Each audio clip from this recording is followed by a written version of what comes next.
দেখা যাক তাহলে আজকে টপিক করব আমরা থাইমাস গ্ল্যান্ড।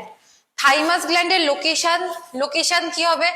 লোকেশন এখানে এই ডায়াগ্রামে খুব ভালোভাবে এটা একদম ক্লিয়ারলি বোঝা যাচ্ছে। এটা কি আছে? আমাদের দুটো লাংস দুটো লাংসের ঠিক মাঝখানে আছে থাইমাস গ্ল্যান্ড। সামনে এখানে একটা বোনস থাকে। কি বোন? এই বোনটাকে বলা হয় কি বোন? এটা হলো আমাদের স্টার্নাম বা ব্রেস্ট বোন। ওকে, তাহলে স্টার্নাম বা ব্রেস্ট বোনের নিচে আছে, দুটো লাংসের মাঝখানে আছে। আর এই থাইমাস গ্ল্যান্ডের নিচে এটা কে আছে? এটা হলো আমাদের হার্ট। তাহলে হার্ট থেকে বেরোচ্ছে অ্যাওর্টার ঠিক উপরে।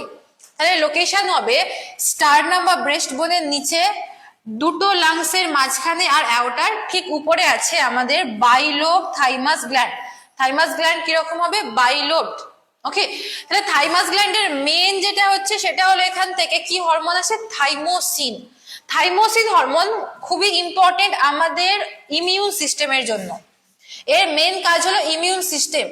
তাহলে থাইমোসিন বা থাইমাস গ্ল্যান্ড এ কি করে? দেখুন, থাইমোসিন বা থাইমাস গ্ল্যান্ড এর মেন কাজ হলো, দেখো আমাদের ডাব্লিউবিসির মধ্যে T lymphocyte and B lymphocyte. T lymphocyte আর বি লিম্ফোসাইট এদের অরিজিন কোথা থেকে আসছে? এটা হলো আমাদের বোন, লং বোনসের বোন ম্যারো থেকে এরা অরিজিন করে। লং বোনসের বোন ম্যারো থেকে অরিজিন করে। অরিজিন মানে এখান থেকে এদের জন্ম হলো, জন্ম হওয়ার পর এরা কোথায় যাচ্ছে? এরা যাচ্ছে থাইমাস গ্ল্যান্ড। তাহলে থাইমাস গ্ল্যান্ড থেকে আসছে থাইমোসিন হরমোন। এ কি করছে? এই সদ্যজাত টি লিম্ফোসাইট, এই সদ্যজাত টি লিম্ফোসাইটকে কিসে কনভার্ট করছে?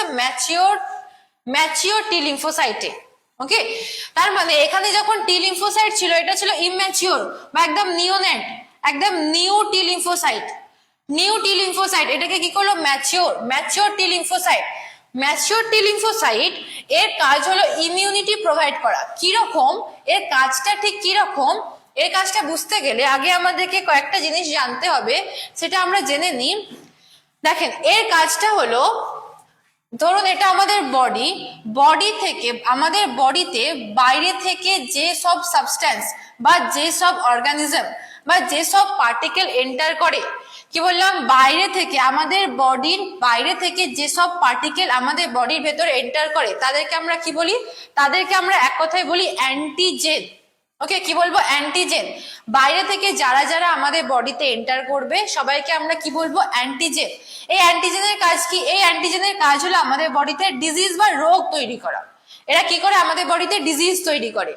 তাহলে এখানে দেখুন, আমাদের এই অ্যান্টিজেনের মধ্যে কে কি আসে? অ্যান্টিজেনের মধ্যে ব্যাকটেরিয়াও আসবে, অ্যান্টিজেনের মধ্যে ভাইরাসও আসবে, অ্যান্টিজেনের মধ্যে প্রোটোজোয়াও আসবে, অ্যান্টিজেনের মধ্যে আরো ধরুন parasites, different type of parasites আসবে।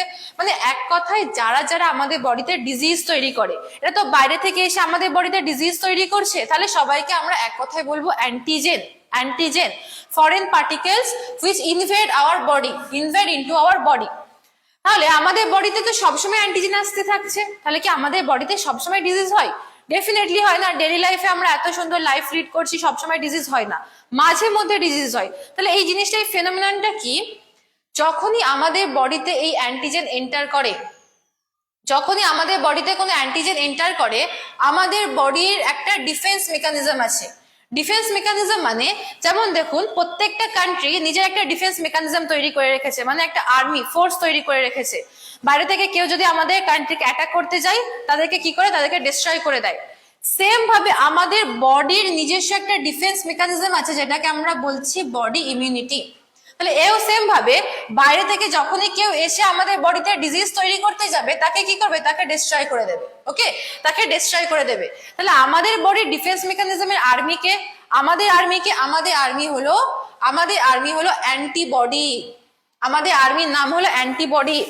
অ্যান্টিবডিকে বলা হয় আর্মি প্রোটিন। অ্যান্টিবডিকে বলা হয় army protein of our body, army protein.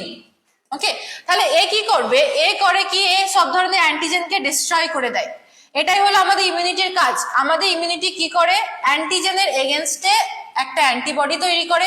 এই অ্যান্টিবডি গিয়ে অ্যান্টিজেনগুলোকে ডিস্ট্রয় করে দেয়, যার জন্য আমাদের বডিতে কোনোদিন ডিজিজ হয় না।